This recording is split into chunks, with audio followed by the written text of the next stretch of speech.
Compa, yo soy a Douglas. Hola, soy Lady. Hola, mi nombre es Camila. Hola, yo soy Andrea. La fotosíntesis, che. ¿Qué es la fotosíntesis? La fotosíntesis es el proceso bioquímico mediante el cual las plantas, las algas y las bacterias fotosintéticas convierten materia inorgánica, o sea, el dióxido de carbono y agua, en materia orgánica, que son los azúcares, aprovechando la energía proveniente de la luz solar. Este es el principal mecanismo de nutrición de todos los organismos autótrofos que poseen clorofila. La clorofila es el pigmento esencial para el proceso fotosintético.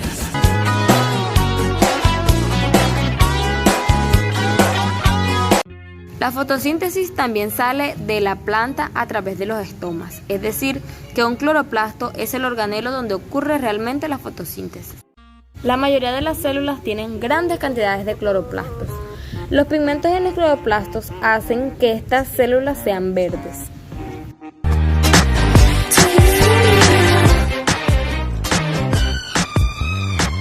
El objetivo de esta fase es la transformación de la energía lumínica a energía química formada por ATP y NADPH2. Capa luminosa o fotoquímica. Durante esta fase se dan las reacciones dependientes de la luz en el interior de la planta. Es decir, la planta capta la energía solar por medio de la clorofila y la utiliza para producir ATP y NADPH. Todo empieza cuando la molécula de clorofila entra en contacto con la radiación solar y los electrones de sus capas exteriores son excitados, lo que genera una cadena de transporte de electrones.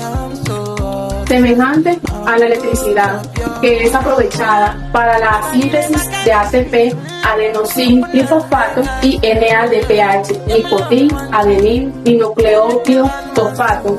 La ruptura para una molécula de agua en un proceso llamado fotólisis permite que una molécula de clorofila recupere el electrón que perdió al ser excitada. Se requiere a la excitación de las varias moléculas de clorofila para llevar a cabo la fase luminosa, como resultado de la fotólisis de dos moléculas de agua. Se produce una molécula de oxígeno que es liberada a la atmósfera como subproducto de esta fase de la fotosíntesis.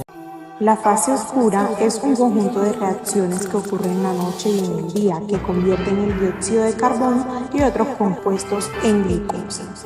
Las plantas C3 fijan directamente en CO2 en el ciclo de Kelvin sin que se produzcan fijaciones previas. La enzima rúsbico cataliza la reacción entre la ribulosa 1,5 bifosfato, una pentosa, es decir, un monosacárido de 5C, con el CO2 para crear una molécula de 6 carbonos que es inestable y se separará en dos moléculas de fosfoglicerato, cada una de las cuales tiene 3 átomos de carbono.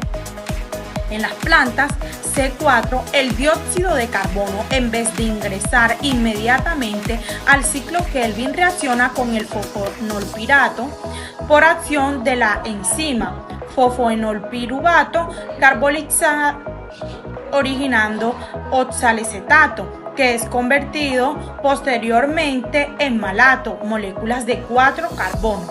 El malato es llevado a las células donde es descarboxilado, produciendo el CO2 necesario para el ciclo Kelvin, además de piruvato. Las plantas CAN realizan un proceso, se dan en las clausulecias, que como adaptación a ambientes desérticos, estas plantas cierran sus estomas de día y por tanto no podrían captar el CO2 para realizar la fotosíntesis. La absorben por la noche cuando los estomas se abren y los incorporan como en las plantas C4. En conclusión, la fotosíntesis es el proceso por el cual un organismo convierte la energía de la luz solar, o sea, la energía que capta, para traspasarla a energía química. Esta energía química se convierte en su sustento. Por otro lado, la fotosíntesis se da en plantas, en algas y en algunas bacterias.